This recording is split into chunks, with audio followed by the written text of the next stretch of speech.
The message arrived on a quiet Tuesday morning, transmitted simultaneously to every major communication center on Earth. Dr. Sarah Martinez sat frozen in her chair at the SETI facility in Chile, her coffee growing cold as she stared at the decoded transmission filling her screen. After decades of searching the stars for signs of intelligent life, humanity had finally received its answer, but not in the way anyone had expected. The aliens called themselves the Collective, a federation of 7,000 species spanning 3 spiral arms of the galaxy. Their message was simple: Earth would join them, surrendering its sovereignty and accepting their guidance, or face immediate extinction. They gave humanity 72 hours to decide. In the Pentagon's underground war room, General Michael Jong paced before a wall of screens showing real-time satellite feeds of the Collective's ships emerging from fold space at the edge of the solar system. Their vessels defied conventional physics, geometric shapes that seemed to bend reality around them, each one larger than Earth's largest cities. "What are we looking at?" President Chen asked, her voice steady despite the weight of history pressing down on the room. "Over 300 capital ships, Madam President," John replied, his weathered face illuminated by the tactical displays. "Based on their energy signatures, any one of them could level a continent." The room fell silent as the implications sank in. Humanity had achieved remarkable technological progress in the past century: colonies on Mars, quantum computing, fusion power, but nothing that could match the raw power displayed before them. "They expect us to surrender," Director Williams of the CIA stated, breaking the silence. "Every species they've encountered so far has done exactly that. Their psychological profile suggests they don't even consider resistance a possibility." President Chen's eyes narrowed. "Then they don't understand humans very well, do they?" In that moment, she made a decision that would alter the course of human history. "General Zhang, initiate Protocol Omega." The general's eyes widened slightly, the only indication of surprise he allowed himself. Protocol Omega was the most closely guarded secret in human history, a project so classified that fewer than 50 people knew of its existence. For the past 30 years, humanity had been preparing for this exact scenario. Deep beneath the surface of Mars, in caverns hidden from even the most sophisticated orbital scans, Dr. Yuki Tanaka received the activation codes. Her hands flew across holographic interfaces, initiating startup sequences for weapons that had never been tested in actual combat. The quantum arrays hummed to life, drawing power from miniature artificial stars. Back on Earth, in research facilities scattered across every continent, other pieces of humanity's hidden arsenal awakened. The public knew nothing of these preparations. They had been masked as scientific research, space exploration initiatives, and deep-sea mining operations. "Send our response to the Collective," President Chen commanded. The message was brief. Humanity respectfully declined your offer. Within minutes, the Collective's reply arrived. "Your species has chosen extinction. We will commence cleansing operations immediately." President Chen turned to General Zhang. "They expect us to be primitive savages with basic spaceflight capability. Show them how wrong they are." Across the solar system, humanity's true technological achievements revealed themselves. Quantum mines materialized in the paths of Collective ships, their detonations ripping holes in spacetime itself. Stealth platforms that had been hiding in the Kuiper Belt launched salvos of graviton torpedoes, weapons that could turn a ship's own mass against itself. The Collective's neat formation broke apart as their ships encountered weapon systems they had never seen before. Their tactical computers, programmed with millennia of conventional warfare, struggled to adapt to humanity's unconventional approach. As chaos erupted across the solar system, Dr. Martinez watched from her observatory in Chile. The same curiosity that had driven her to search for alien life now filled her with wonder at humanity's response to its greatest challenge. They had found intelligent life in the cosmos, but they had also found something else. Proof that humanity's greatest strength wasn't in its weapons or technology, but in its ability to face impossible odds with unwavering determination. The battle for Earth's freedom had begun, and humanity had just fired its first shot. The Martian caverns trembled as Dr. Yuki Tanaka activated the quantum forge's primary sequence. Around her, a vast underground complex that stretched for kilometers hummed with energy as humanity's greatest technological achievement prepared for war. Teams of engineers moved with practiced precision. Quantum core stabilization at 98%, her AI assistant reported. All weapon systems are coming online. Through the facility's quantum-linked communications, she could see similar scenes playing out in hidden bases across the solar system. Beneath Europa's ice, inside Venus's crushing atmosphere, and in the shadows of Saturn's rings, humanity's secret fleet waited for the signal to emerge. In lunar orbit, Commander James Rodriguez watched the tactical display aboard the UES Prometheus, humanity's first true warship. Unlike the civilian vessels that the collective could detect, the Prometheus and her sister ships were invisible to conventional sensors, their quantum-shifted hulls existing partially out of phase with normal spacetime. "Status report," he commanded, his voice steady despite the weight of responsibility pressing down on him. "All systems nominal." "Sir," his XO, Lieutenant Sarah Chen, responded. "The quantum drive is maintaining perfect sync and weapons are hot. The rest of the fleet reports ready." The fleet, 30 ships that officially didn't exist, built over decades in complete secrecy. Each vessel represented the pinnacle of human innovation, incorporating technologies that even the collective, with their millennia of advancement, had never conceived. Back on Earth, in the Pentagon's Secure Command Center, General Zhang received the readiness reports from each hidden facility. "Madam President, Operation Lazarus is ready to commence." President Chen nodded, her expression grim but determined. "The collective expects us to be defenseless.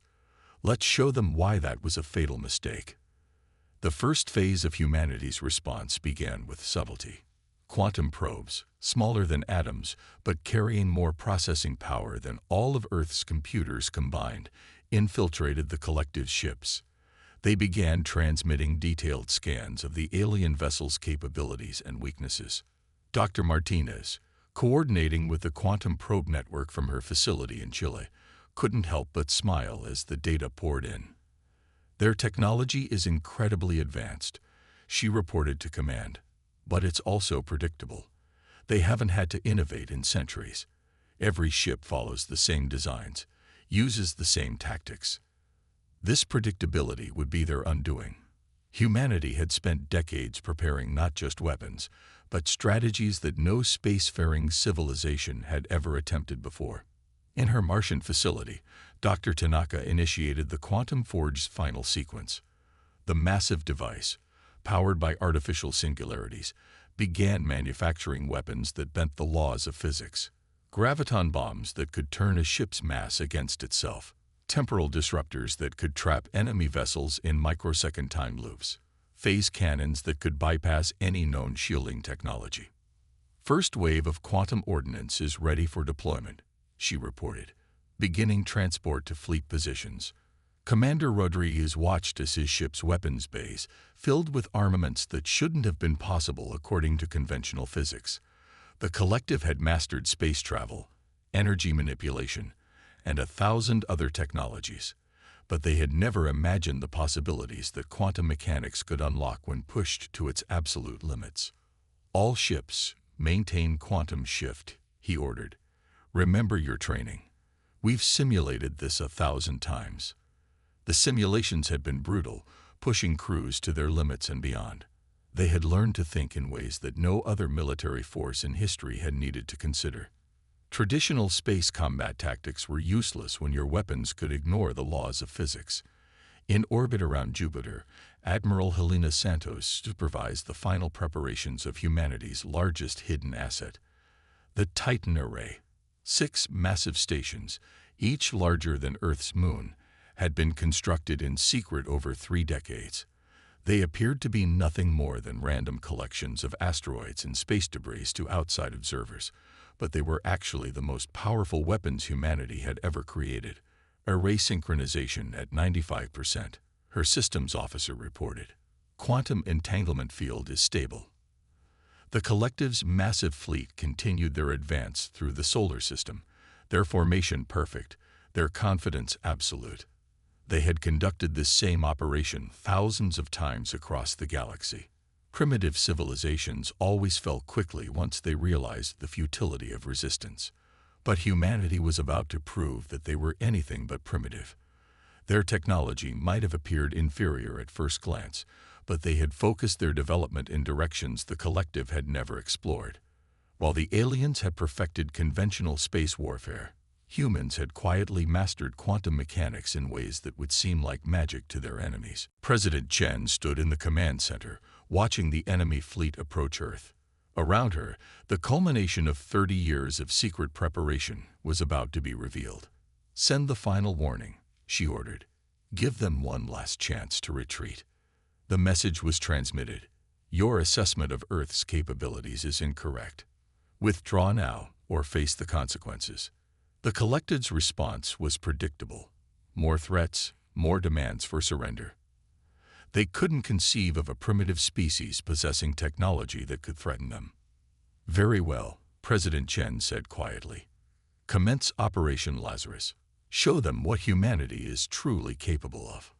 Across the solar system, humanity's hidden arsenal prepared to reveal itself. The true battle for Earth's freedom was about to begin, and the collective was about to learn a harsh lesson about underestimating human ingenuity. The void between Mars and Jupiter erupted in a display of physics-defying warfare as humanity launched its first strike. Commander Rodriguez watched from the bridge of the Prometheus as the quantum mines activated, their detonations rippling through space-time itself. The collective's forward fleet, caught completely unaware, found their perfect formation torn apart by forces they couldn't comprehend. "Multiple confirmed hits," Lieutenant Chen reported, her fingers dancing across the tactical display. "Enemy vessels showing significant temporal distortion. Their shield technology is useless against quantum weaponry." The collective's response was immediate and overwhelming. Thousands of energy beams lanced out into space, targeting the positions where they thought Earth's ships must be. But the human fleet, operating in their quantum-shifted state, remained invisible and untouchable. In her Martian facility, Dr. Tanaka monitored the quantum forge's output as it continued producing weapons at an impossible rate. "Phase 2 weapons are ready," she announced over the secure channel. "Deploying temporal disruptors now." Across the solar system, invisible platforms began launching devices that looked like simple satellites. As they activated, entire sections of space became temporal war zones. Collective ships found themselves trapped in time loops, experiencing the same few seconds over and over, while human vessels moved freely through the affected areas. Admiral Santos watched from the Titan array as the battle unfolded. "They're adapting faster than expected," she noted as the collective's ships began attempting to predict the patterns of human attacks. "Initiate the Chaos Protocol." The Titan array hummed to life, its true purpose finally revealed. 6 massive quantum processors, working in perfect synchronization, began altering the very fabric of space around the battlefield. The laws of physics became locally variable, changing randomly in ways that only human ships, with their quantum-shifted drives, could navigate safely. In the Pentagon's command center, General Zhang observed the tactical displays with grim satisfaction. "The collected ships are separating," he reported. "Their formation is breaking down completely." President Chen nodded. "They've never faced an enemy that could change the rules of reality itself." Execute Phase 3. The next wave of humanity's attack came from an unexpected direction. The quantum realm itself. Dr. Martinez's probes, having thoroughly infiltrated the collective's fleet, began their sabotage operations. Ship after ship found their advanced systems failing as quantum-scale manipulations caused cascading failures throughout their technology. "Their computational systems are based on classical physics," Dr. Martinez explained over the command channel. "They never developed quantum computing because they didn't need to. Now that weakness is proving fatal." Commander Rodriguez watched as a massive collective dreadnought, easily the size of Manhattan, began to spin out of control as its systems failed. "All ships, prepare for close engagement," he ordered. "Remember your training. They can't hit what they can't predict." The human fleet emerged from their quantum shift just long enough to launch devastating attacks before disappearing again.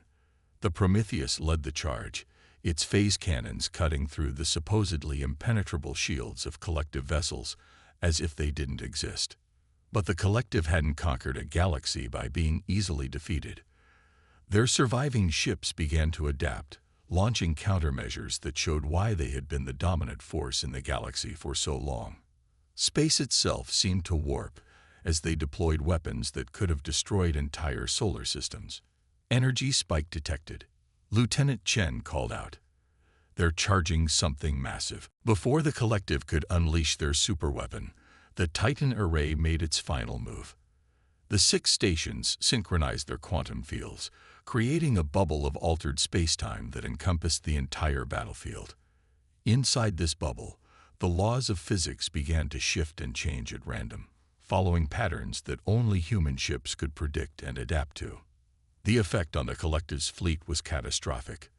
Their technology, based on unchanging physical constants, began to fail. Ships collided as their navigation systems gave conflicting readings. Weapons backfired as energy behaved in impossible ways. "This is impossible." The collective's command channel crackled with their first direct communication since the battle began. "Your species cannot have this level of control over fundamental forces. You assumed we would develop technology the same way you did." President Chen responded calmly. "That was your mistake. Humanity didn't follow your path. We created our own." As the battle reached its climax, Dr. Tanaka activated the Quantum Forge's final protocol. The device had been building up energy for this moment, preparing to demonstrate the full extent of human innovation. A wave of quantum disruption swept through the solar system, temporarily shifting everything it touched slightly out of phase with normal spacetime. Human ships, designed for this moment, rode the wave safely. The collective's fleet, despite all their advanced technology, had no defense against such a fundamental alteration of reality. Ships began to break apart as different sections experienced different temporal flows. Their mighty armada, which had conquered thousands of worlds, was being defeated by a species they had dismissed as primitive. The battle for Sol had become a testament to human ingenuity, proving that sometimes the path less traveled led to the most powerful innovations. As the quantum disruption wave dissipated, leaving the remnants of the collective's fleet in disarray, humanity prepared for the final phase of their defense, but no one could have predicted what would happen next. As the quantum disruption wave faded, an unexpected transmission cut through the chaos of battle. It originated not from the collective's command ships, but from within their own fleet. Dr. Martinez was the first to detect it, her quantum probes identifying something extraordinary. "Madam President," she reported urgently, "we're detecting internal communications from multiple collective vessels. It appears we're not just fighting their military, we're witnessing the beginning of a revolution." The quantum probes had discovered a startling truth. Not all members of the collective supported this war. Many species within their federation had long chafed under the dominance of the ruling council, and humanity's resistance had become a catalyst for change. Commander Rodriguez watched from the Prometheus as several collective ships suddenly powered down their weapons. "Multiple vessels are broadcasting surrender signals," Lieutenant Chen reported, her voice tight with surprise. "They're requesting asylum." In the Pentagon Command Center, General Zhang and President Chen exchanged glances. This was an outcome no simulation had predicted. "Verify those signals," the President ordered. "We need to be certain this isn't a trap." Dr. Tanaka's quantum forge had already shifted focus, its vast computational power analyzing the surrender broadcasts. "The signatures are genuine," she confirmed. "These ships represent at least 12 different species within the collective. They're transmitting their entire historical database. They want us to understand." The database revealed a stunning truth. The collective's ruling council had maintained power not through cooperation, but through technological suppression. They had systematically prevented member species from developing certain technologies, particularly in quantum mechanics, keeping them dependent on the Council's approved methods. That's why they attacked Earth, Dr. Martins realized, poring over the data. They didn't fear our current capabilities. They feared what we might become. We developed quantum technology in ways they had actively prevented others from exploring. Admiral Santos, overseeing the Titan array, made a decisive move. "We can use this," she transmitted to command. "The array can create a stable quantum field around the surrendered ships, protecting them from both the remaining collective forces and our own defensive measures." President Chen nodded. "Do it, and prepare to receive their representatives. It's time to change this from a battle of survival to a revolution of liberation." The next phase of the conflict transformed rapidly. Human quantum technology, already proving superior in combat, now served a different purpose. The Prometheus and its sister ships began coordinating with the defecting vessels, sharing their quantum-shifted capabilities to protect them from loyalist attacks. Dr. Tanaka's quantum forge redirected its efforts, producing devices that could be integrated with the defector ships, giving them similar capabilities to human vessels. "We're not just fighting the collective anymore," she observed. "We're rewriting the balance of power in the galaxy." The remaining loyalist forces found themselves caught between two fronts: Earth's quantum-enhanced fleet and their own rebellious ships now armed with similar technology. The collective's perfect formation had devolved into chaos as ships turned against each other.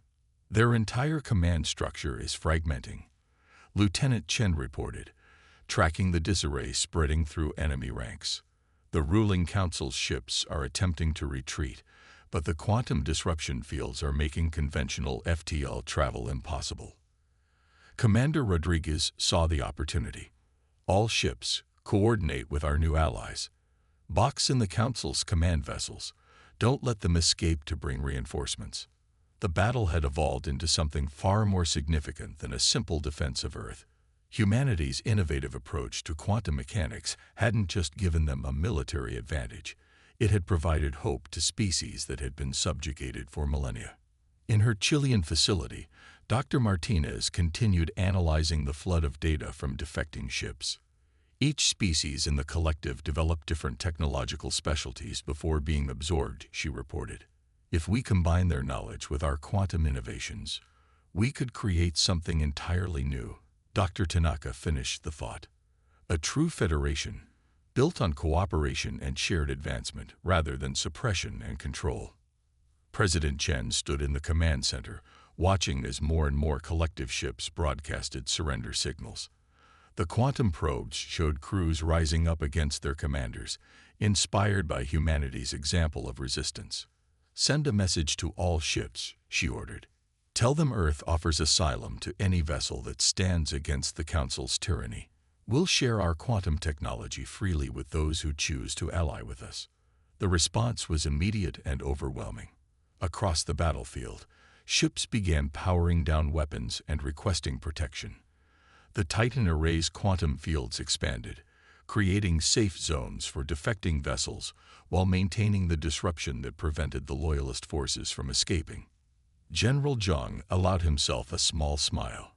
"They thought their greatest advantage was their unity," he observed. "Instead, it became their greatest weakness. One crack in their perfect order, and the entire structure begins to collapse."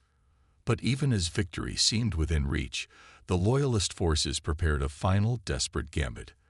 The ruling council, facing the loss of their millennia-old power, would not go quietly. Deep within their remaining command ships, weapons of unimaginable destructive potential began to power up. Weapons that could tear apart the fabric of space-time itself. The collective council's desperate final attack began with a ripple in space-time that even humanity's quantum sensors struggle to comprehend.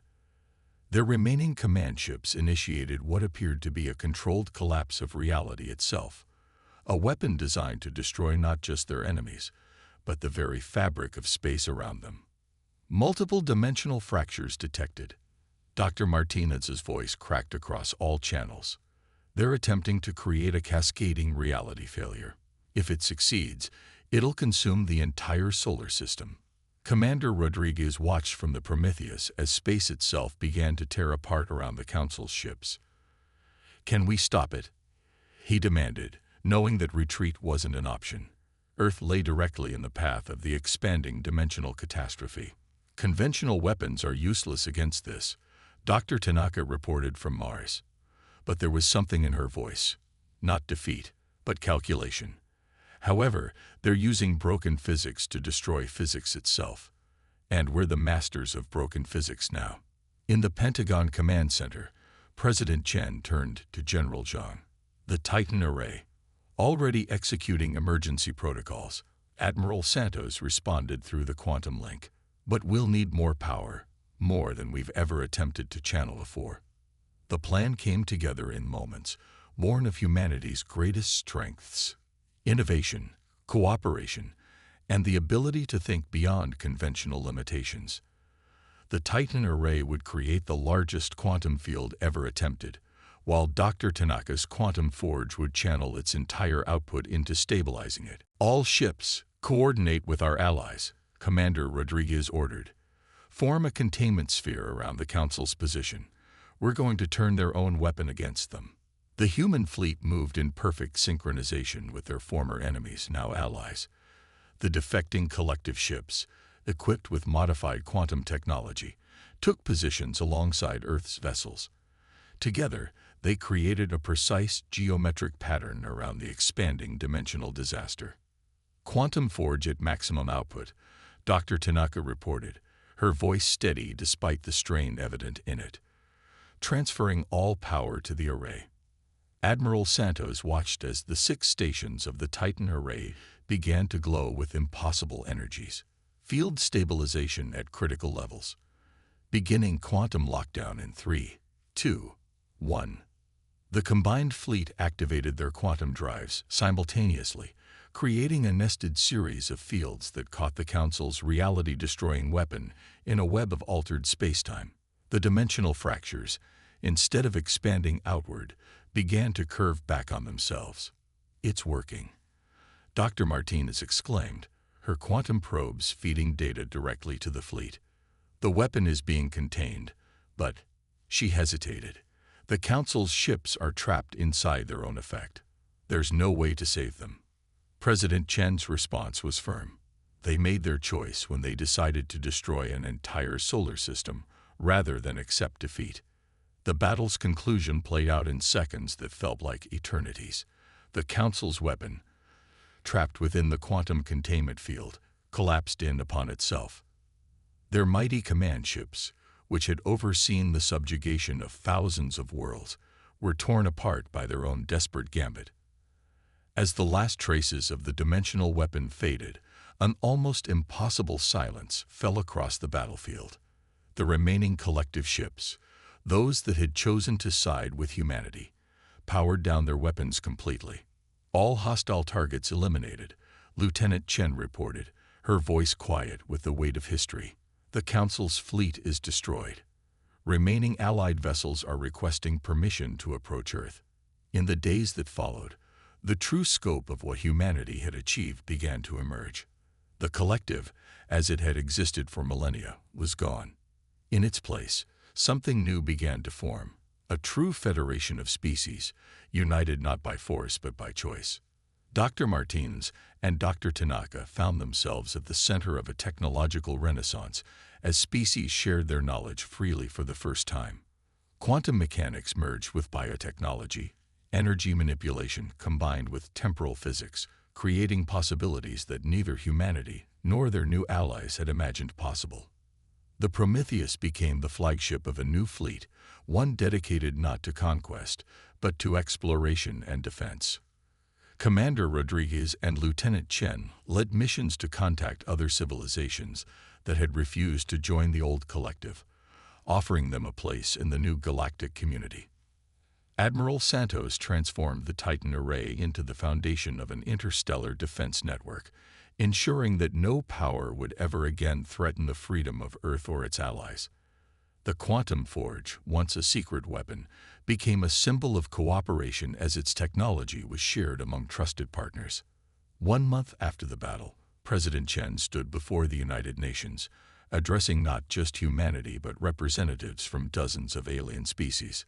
"We faced extinction," she declared, "and instead found revolution. We were challenged to surrender our humanity, and in defending it, we helped others reclaim their own freedom."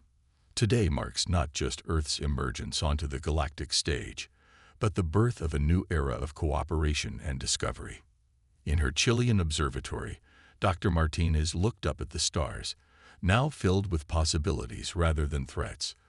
The quantum probes had detected signals from hundreds of other civilizations, all interested in joining the new federation. Humanity's greatest test had become its greatest triumph, proving that sometimes the most powerful force in the universe wasn't technology or weapons, but the courage to stand against impossible odds and the wisdom to turn enemies into allies. The galaxy would never be the same, and that was exactly what both humanity and their new allies were counting on.